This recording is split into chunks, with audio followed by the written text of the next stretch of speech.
নমস্কার, আমি ডক্টর বোধিসত্ত্ব খান চলে এসেছি সহজ শেয়ার বাজারের আরেকটি নতুন এপিসোড নিয়ে। প্রিয় বন্ধুরা, আশা করি সবাই ভালো আছেন এবং সুস্থ আছেন।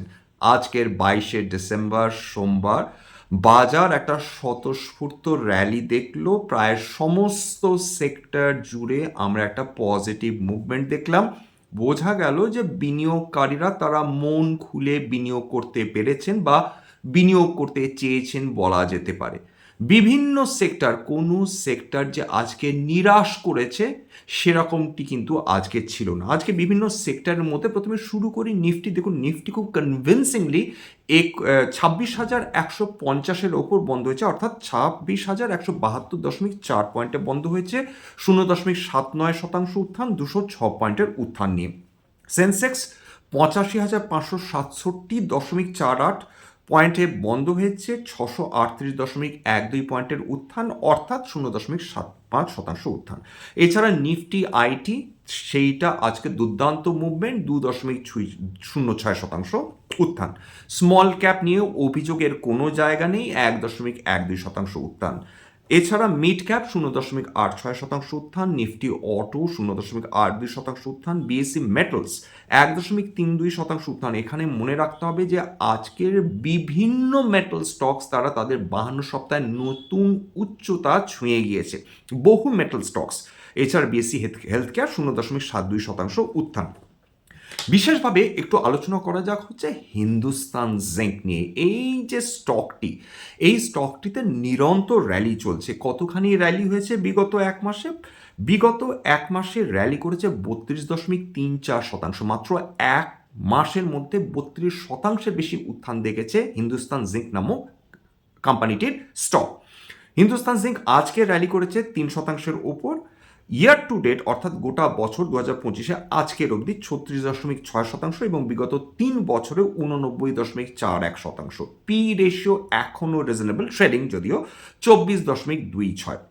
এইবার হিন্দুস্তান জিঙ্কের এই দুর্দান্ত র্যালির পেছনে কারণটা এর আগেও আলোচনা করেছি বা এখনও আলোচনা করব। প্লিজ মনে রাখার চেষ্টা করুন যে হিন্দুস্তান জিঙ্ক যেভাবে এশিয়ার লার্জেস্ট জিঙ্ক প্রডিউসিং কোম্পানি, ঠিক একইভাবে ভারতবর্ষের লার্জেস্ট সিলভার প্রডিউসিং কোম্পানি। এবং মজার যেটা ব্যাপার যে হিন্দুস্তান জিঙ্ক যে জিঙ্ক উৎপাদন করে, সেই জিঙ্কটা হচ্ছে তার মূল মেটাল।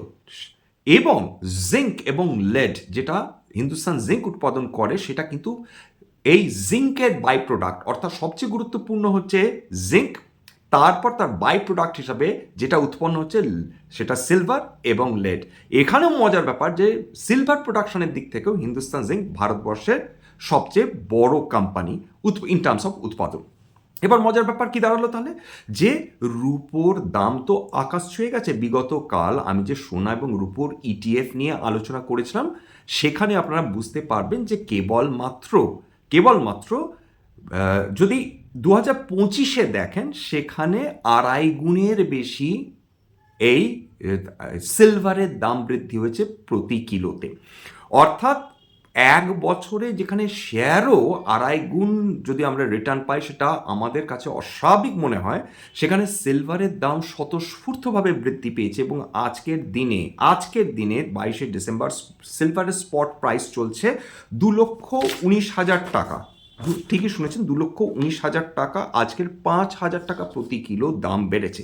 এবং খুব স্বাভাবিকভাবে হিন্দুস্তান জিঙ্কের দাম বৃদ্ধির পেছনে এটা যেরকম দুর্দান্ত কারণ বা অন্যতম কারণ যত রুপোর দাম বাড়বে, খুব স্বাভাবিকভাবে হিন্দুস্তান জিঙ্কের লাভ বৃদ্ধি হওয়ার, তার কোয়ার্টারলি প্রফিট বৃদ্ধি হওয়ার সম্ভাবনা অনেক বেশি বেড়ে যাবে। এছাড়া 2 নম্বর যেটা কারণ, সেটা হচ্ছে হিন্দুস্তান জিঙ্ক দুর্দান্ত ডিভিডেন্ড ইল্ড, অস্বাভাবিক বেশি ডিভিডেন্ড দেয়। অস্বাভাবিক শব্দটা যদি পছন্দ না হয়, দুর্দান্ত ডিভিডেন্ড ইল্ড দিয়ে থাকে।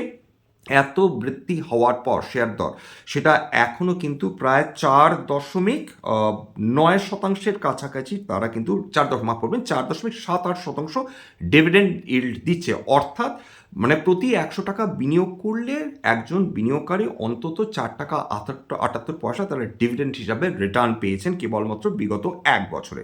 এছাড়া 3 নম্বর পয়েন্ট, হিন্দুস্তান জিঙ্কে কিন্তু অত্যন্ত মানে একটা খুব সাবস্ট্যান্সিয়াল একটা সেন্ট্রাল গভর্নমেন্ট একটা হোল্ডিং রয়েছে।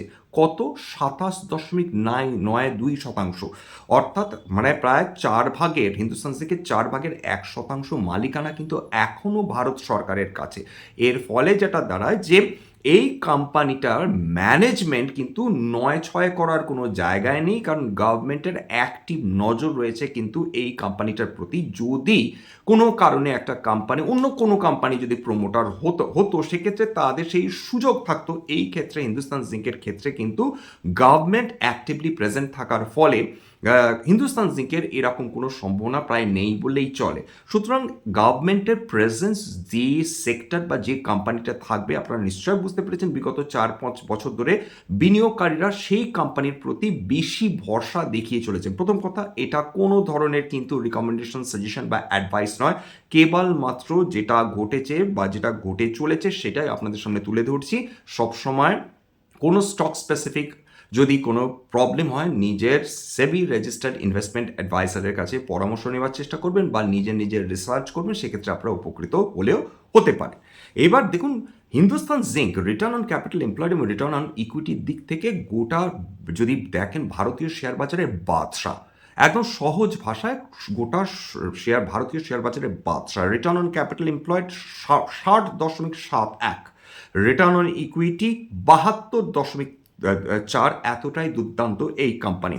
এবং এর প্রমোটার হোল্ডিং 61.84%। এইখানে যেটা মজার ব্যাপার, এটা প্রায় 2.5 লক্ষ কোটি টাকার বেশি মার্কেট ক্যাপিটালাইজেশন। অনেকে প্রশ্ন করতেই পারেন তাহলে হিন্দুস্তান জিঙ্ক নিফটির অংশ নয় কেন? এই ক্ষেত্রে কারণ ইউজুয়ালি যেগুলো লার্জ ক্যাপ কোম্পানি সেগুলো নিফটির অংশ হয়, নিফটি 50-র অংশ হয়। এখানে বলে রাখার প্রয়োজন রয়েছে যে নিফটি 50-তে যে কোম্পানিগুলো নির্বাচিত হয় সেগুলো প্রধানত হয় free market capital, free float market ক্যাপিটালাইজেশনের মাধ্যমে। কিন্তু হিন্দুস্তান জিঙ্কের ফ্রি ফ্লোট মাত্র 4%, অর্থাৎ পাবলিকের কাছে মাত্র 4% অংশীদারিত্ব রয়েছে। বাকি সমস্তটা রয়েছে কিন্তু গভর্নমেন্টের কাছে এবং প্রমোটারের কাছে। প্রমোটার তাদের কাছে রয়েছে প্রায় 61%, অর্থাৎ অধিকাংশটাই যেহেতু প্রমোটার এবং গভর্নমেন্টের কাছে রয়েছে, তার ফলে এখানে কিন্তু ভোলাটিলিটি হওয়ার সম্ভাবনাও কম, মানে এবং পাবলিকের কাছে যেহেতু কম রয়েছে, অর্থাৎ উইক হ্যান্ডসের কাছে কম এই শেয়ার রয়েছে, শেয়ার হোল্ডিং রয়েছে, তার ফলে এই স্টকটা কিন্তু অনেক শক্তপোক্ত পজিশনে রয়েছে বলা যেতে পারে। এইবার চলে আসি হচ্ছে সোনার দাম আজকেরও প্রায় সর্বকালীন উচ্চতার কাছাকাছি চলে গেছে। গোল্ড স্পট প্রাইসেস আজকে কত বেড়েছে, মানে নিরাশ হবেন মধ্যবিত্ত মানুষ, কিন্তু আজকেরও দাম বেড়েছে 2234 টাকা প্রতি 10 গ্রাম। শেষ পর্যন্ত 24 ক্যারেট সোনা 10 গ্রাম দাঁড়িয়েছে 1,42,427.9 টাকা, এবং 24 ক্যারেট 1.6% বৃদ্ধি হয়েছে আজকের দিনে। এটা কলকাতার স্পট প্রাইস। বুঝতেই পারছেন যে যত ফেডারেল ব্যাংকের 2026-এ ইন্টারেস্ট রেট কাট করার সম্ভাবনা বৃদ্ধি পাচ্ছে বেশি সংখ্যায়, তত কিন্তু এই ধরনের ভ্যালুয়েবল অ্যাসেটস, এই ধরনের প্রেশাস বা সেমি প্রেশাস মেটালস কিন্তু তার দাম ক্রমাগত বৃদ্ধি পাচ্ছে। কপারেও কোনো ছাড় নেই, আপনারা দেখতে পাচ্ছেন নিরন্তর বৃদ্ধি পেয়ে চলেছে। এবং যেহেতু প্রায় সমস্ত মেটালের দাম, মানে কমোডিটি মেটালের দাম ক্রমাগত বৃদ্ধি পেয়ে চলেছে, তার সরাসরি প্রতিফলন আমরা দেখতে পাচ্ছি বিভিন্ন ধরনের মেটাল স্টকসগুলোতে। এবং এইটা খুব স্বাভাবিকভাবে আমাদের তো ডেফিনেটলি যারা মধ্যবিত্ত মানুষ তাদের চিন্তা বাড়িয়ে চলেছে। এবং যেটা ইন্ডাস্ট্রিয়াল, মনে রাখবেন যে কপার সাংঘাতিক ইন্ডাস্ট্রিয়াল ইউসেজ রয়েছে। বারবার বলেছি, আবার বলছি, কপারের ব্যবহার অপরিহার্য হয়ে পড়েছে কোথায়? Electric vehicles, electric batteries, renewable energy, solar energy, wind energy, টনকে টন কপার প্রয়োজন রয়েছে। ট্রান্সমিশনস এবং কেবলসে টনকে টন যেটা কপার ওয়্যারস সেটার প্রয়োজন থাকছে। সিলভারের ক্ষেত্রেও একই ব্যাপার, সোলার এনার্জির ক্ষেত্রে বলুন বা ইলেকট্রিক ভেহিকেলসের ক্ষেত্রে বলুন, সমস্ত ক্ষেত্রে সিলভারের ম্যাসিভ ইউজ হচ্ছে। এবং প্রোডাকশন সিলভার বলুন কপার বলুন ততখানি তারা করে উঠতে পারছে না যতখানি তাদের ডিমান্ড উত্তরোত্তর বৃদ্ধি পাচ্ছে। গোল্ডের ক্ষেত্রে এটা তো বলার ব্যাপারই নয় যে এটাকে হেজিং ইনস্ট্রুমেন্ট হিসাবে সমস্ত কেন্দ্রীয় ব্যাংকগুলো নিয়ে নিয়েছে, বিশেষত চায়না এবং ভারতবর্ষ। এবং এরা যেটা করছে যে ডলারের যেটা একনায়কতন্ত্র ছিল সেটাকে কার্ভ করার জন্য সমস্ত ব্রিক্স নেশনসগুলো তারা সোনা ক্রমাগত, তাদের কেন্দ্রীয় ব্যাংকগুলো তারা ক্রমাগত সোনা কিনে চলেছে টনকে টন, যাতে তাদের ডলার নির্ভরতা কমে এবং যেগুলো তাদের ফরেন রিজার্ভস, যেগুলো কারেন্সি, তার মধ্যে সোনা কিন্তু একটা সাবস্ট্যান্সিয়াল পজিশন নিয়ে নিয়েছে। ভারতের ক্ষেত্রে সেটা 14 থেকে 15%। এইবার আজকের আরেকটা সেক্টর নিয়ে আমি তো ডেফিনেটলি মেটালে ফিরে আসবো, কিন্তু তার আগে বলে দিই রেলওয়ে স্টকস বহুদিন ঠান্ডা ছিল, আজকের আবার আমরা র্যালি দেখা শুরু করলাম, যেটা এবং সেটা কন্টিনিউ করবে কিনা কালকে সেটা তো পরের ব্যাপার, কিন্তু আজকের দিনের সমস্ত রেলওয়ে স্টকসের দুর্দান্ত র্যালি হয়েছে। BML 4.75%, container corporation 1.39%, IRCON international 2.58%, IRFC 2.63%, RVNL 4.18%, RailTel কর 2.7%, rights 3.05%, Texmaco rail 2.05%, Titagarh rail ওয়াগনস 4.59%। সবার শেষে যে নামটা বলছি, জুপিটার ওয়াগনস, আজকের আপার সার্কিট 20%। কেন?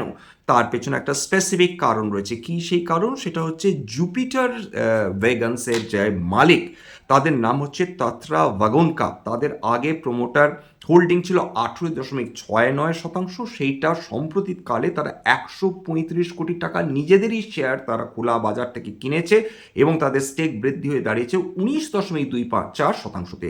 এর মানে কি? যখনই খেয়াল করে দেখবেন বা বোঝার চেষ্টা করুন, যখনই কোনো প্রমোটার নিজের কোম্পানির শেয়ার তারা খোলা বাজার থেকে বা অন্য উপায়ে তারা কেনে, তখন কিন্তু কনজিউমারদের বা যারা ইনভেস্টার তাদের কিন্তু কনফিডেন্স বিপুলভাবে বৃদ্ধি হতে থাকে, এটা মাথায় রাখবেন। কারণ প্রমোটার যখন নিজের কোম্পানিতেই হোল্ডিং বাড়াচ্ছে বা নিজেরই শেয়ার নিজে কিনছে, তখন বোঝা যায় যে প্রমোটারের কোথাও না কোথাও মনে হচ্ছে যে নিজের কোম্পানির প্রফিটেবিলিটি ভবিষ্যতে ডেফিনেটলি আরও বাড়বে, নতুবা একজন প্রমোটার কখনোই নিজের কোম্পানির শেয়ার খোলা বাজার থেকে এই বিপুল পরিমাণ শেয়ার তারা কিন্তু কিনবেন না।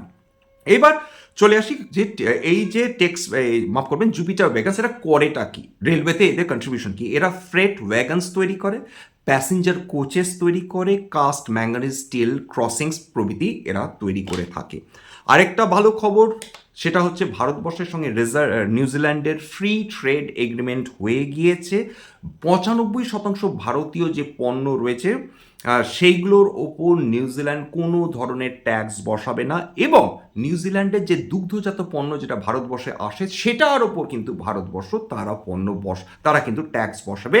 এই মর্মেই চুক্তি কিন্তু সম্পন্ন হয়েছে। মেক্সিকো এবং আমেরিকা দুই ভাই মিলে ভারতবর্ষকে 50% ট্যারিফ দিয়ে ব্যতিব্যস্ত করার চেষ্টা করলেও ভারতবর্ষ এবার নতুন আলাদা অন্যান্য অ্যাভিনিউজ, অন্যান্য মার্কেট খোলার চেষ্টা করছে। ইউরোপের সঙ্গেও কিন্তু আমাদের ফ্রি ট্রেড এগ্রিমেন্ট প্রায় ফাইনাল পর্যায়ে চলে এসছে এবং সেটা সদার্থক দিকে এগোবে বলেই বিশেষজ্ঞদের ধারণা।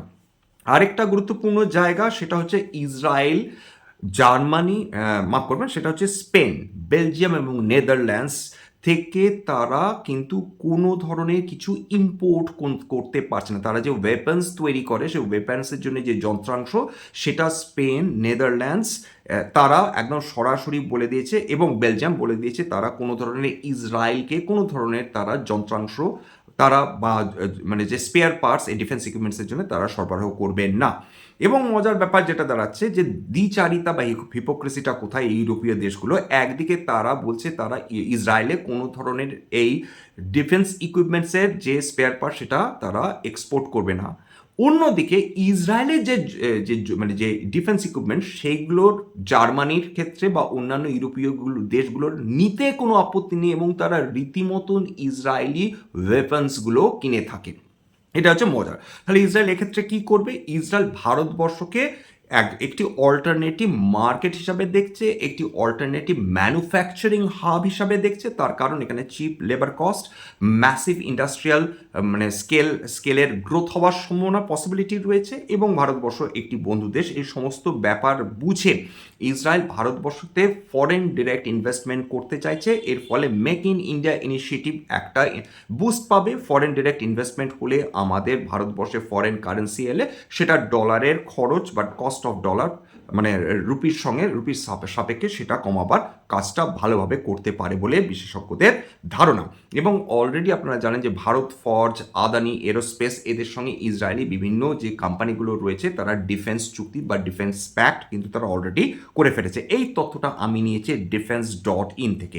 আর ভারতবর্ষ যে নিউজিল্যান্ডের সঙ্গে যে ফ্রি ট্রেড এগ্রিমেন্ট করে ফেলেছে, এই তথ্যটা আমি নিয়েছি CNBC থেকে। সবার শেষে আরেকটা খুব গুরুত্বপূর্ণ যে শর্ট সেলিং নিয়ে একটা রিউমার উঠেছিল, একটা ভুল খবর এসেছিল যে সম্ভবত 22শে ডিসেম্বর থেকে শর্ট সেলিংয়ের নিয়ম চেঞ্জ করতে চলেছে সেবি। সেরকম সেবি একদম তার বিজ্ঞপ্তি জারি করে বলেছে যে 22শে ডিসেম্বর থেকে শর্ট সেলিং যে প্রোগ্রাম ছিল বা শর্ট সেলিং যে নিয়মাবলী ছিল সম্পূর্ণ এক থাকছে, কোনো পরিবর্তন হচ্ছে না।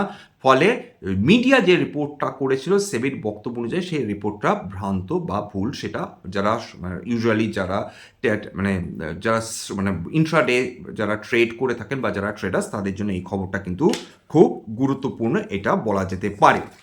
আচ্ছা, এবার 52x হাই বিশেষ করে মেটালসগুলো বোঝার চেষ্টা করুন কোন কোন স্টকস আজকে 52x হাই দেখেছে। Kirloskar oil, MCX India, MM financial, এবার NALCO national aluminium company 52x high, Hindustan copper 52x high, Shriram finance তো বেড়েইছে কারণ জাপানিজ একটা ব্যাংক এখানে একটা সাবস্ট্যান্সিয়াল স্টেক কিনছে।